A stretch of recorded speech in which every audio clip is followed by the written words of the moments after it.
before we get started, I want us to talk about generally athletics as a module.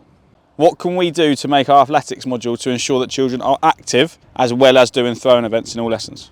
Okay, yeah, you should effectively also, you don't want 30 kids waiting to throw a shot put, all right? It's far too static, there's not enough movement. There's 2 coaches to every single lesson. Split your lesson in half, have half of them doing a throwing event, half of them doing a track event, and then switch halfway through the lesson.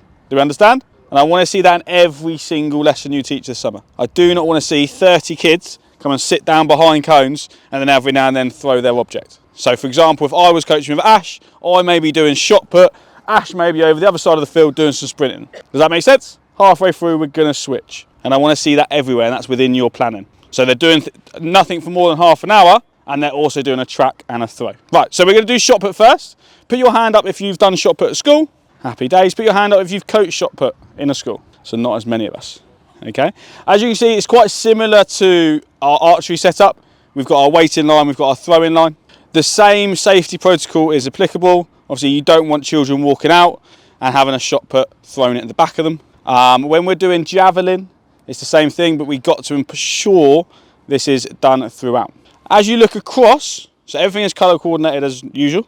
As we look across, doesn't matter what equipment you get given, there will be multiple colours of the shot puts and discuses. Why do you think, and it's not because it looks pretty, why do you think having a different colour each place is beneficial? Why would I not have a blue here and a blue here?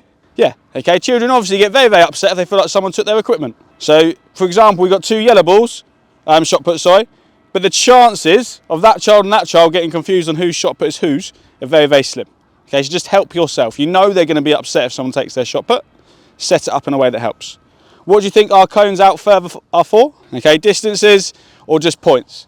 Especially with, unless you get into the last week and you want to start measuring the distance in which the children are throwing, to make things more time efficient, it can just be, if you shot put lands in this area, you get 1 point, then 2, then 3, then 4, for example. But it's really important that you don't just say, here's our line, we're going to throw our shot put, and then just go, well done.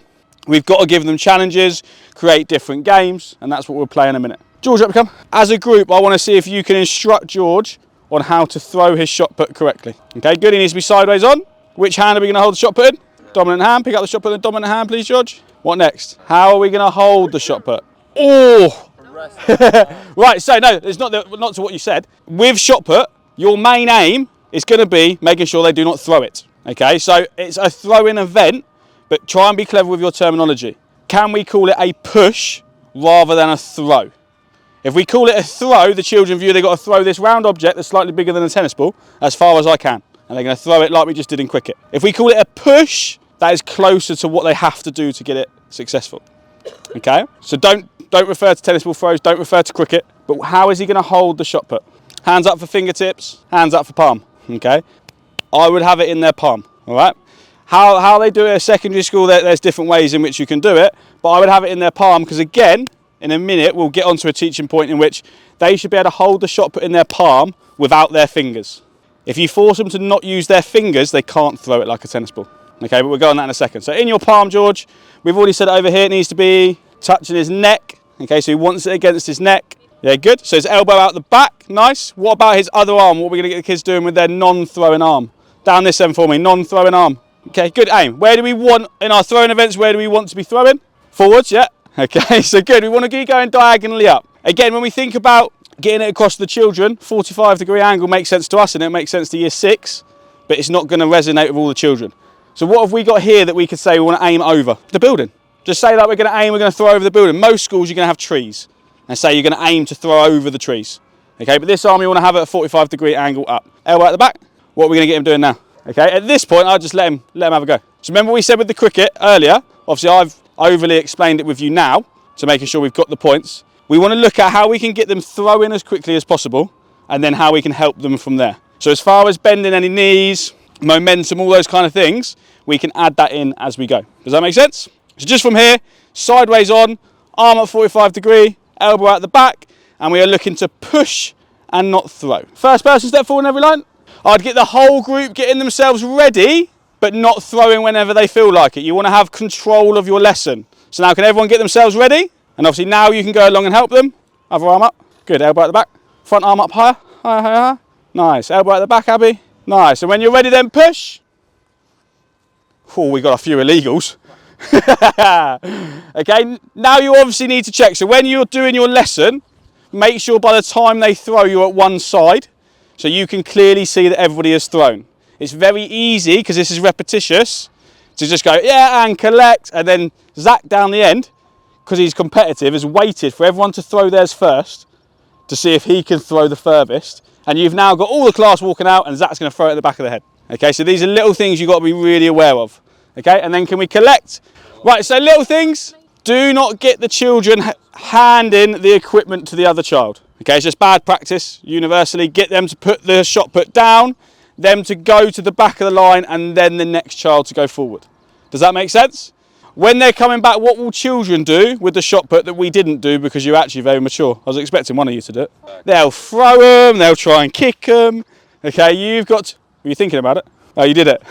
Okay, you've got to ensure these things are not happening. Okay, for obvious safety reasons. You cannot have them throwing equipment back in the other direction. Get yourselves ready, don't throw. Nice. Arms a little bit higher in the middle. Good, and off we go. Emmett's not mucking about. Off you go. So put your shot put down. Once you've joined the back of your line, then the next person can come forward. Obviously, if you're talking to the children, what could I now do? So I've decided I want to talk to the children. What would I now do? Because Harry can't even help himself. Get him to go back. They're going to want to pick up that shot put. Okay, you cannot have them playing with the equipment. They will not listen to you.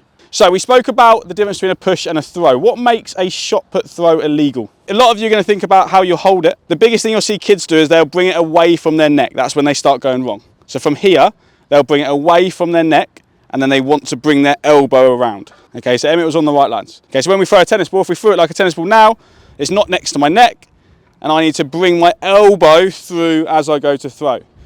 From our shot put here, we are just pushing in a straight line. So there's different references you can use. Make the shot put go parallel to my opposite arm like a train track. Okay, so all I want my shot put to do is to come next to my arm like a train track.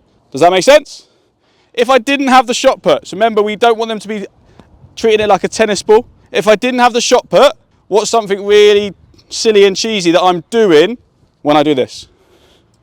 What am I doing to the sky? High five in the sky. So they're two like silly references I would use. Okay, so with our shot put, are we pushing it along the train track, and then are we high fiving the sky when we throw? Does that make sense? Because again, if you throw it like a tennis ball, there is no cheesy high five. Okay, do we understand what is allowed and not allowed? Yeah? If you've got reception or year one, and we're still going to be doing these events, you're obviously going to be very lenient. The aim is probably going to be getting them just throwing it as far as they can. The moment that children can pick up on the difference, you need to be enforcing that rule. Does that make sense? If you've got 90% of the class that don't understand the difference between the two, you probably don't need to worry about it. But from year one, year two, you're going to have kids going, no, he threw it, Mr. Court, he threw it. And that's when you need to enforce the rules. Okay, off we go. So get in our ready position. Make sure the shot put's in the palm of our hand, elbow out the back. And when you're ready, you can push.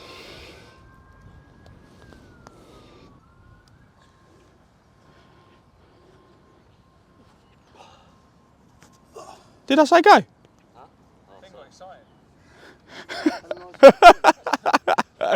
Off you go. Oh. George just double checked, but it's a valid question. Is your score where the shot put lands or rolls to? Lands. If it makes a divot in the floor, is it the front or the back of the divot? The back. Every single thing, as far as throwing and jumps, is always the back. If you land in the sand or on a field, if I'm doing jump by land, it's the back. Everything is the back. Right, so now if Harry come forward, set yourself up for us. So, really quickly, just shout out what he needs to do. So feet a little bit further apart, front arm higher, good. Okay, if we're now going to look at how we can increase the power on the shot put, what's our next progression? Okay, bending the back leg, and then obviously twisting your hips through. All right, do not tell the children you need to bend your leg and leave it like that. Because you'll have children that bend their front leg. If you don't believe me, teach it and try it. Okay, you'll have children, or they bend both legs and they'll just go, hey! Okay, you have to tell them to bend their back leg. Okay, so we're going to lean back, bend our back leg, that's it. And then he's going to twist as he comes through. So as he comes through, he's going to twist his hips and then try and get more momentum. Go on then, Harry, give us a big demo. Or what do we reckon we could have done it a little bit better? Go on, Emmett. We'll move out Emmett's way. Yeah, bend the back leg, okay? Explode out. And then first person step forward. Nice, so separate your legs a little bit more, really bend that back leg, and then push off. Off you go. Whoa, Mr. Dre. And collect. You're so good. Right, get yourselves ready then, back leg, move it further back, really bend that back knee, and explode off. Off you go. Go on, Alf.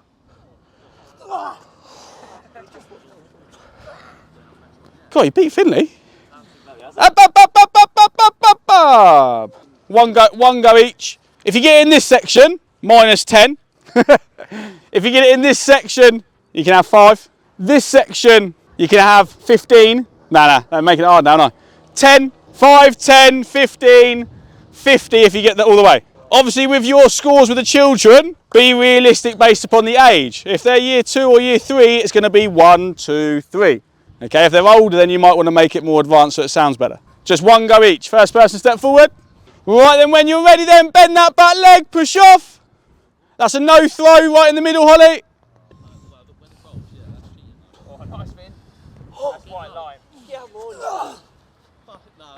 Ooh.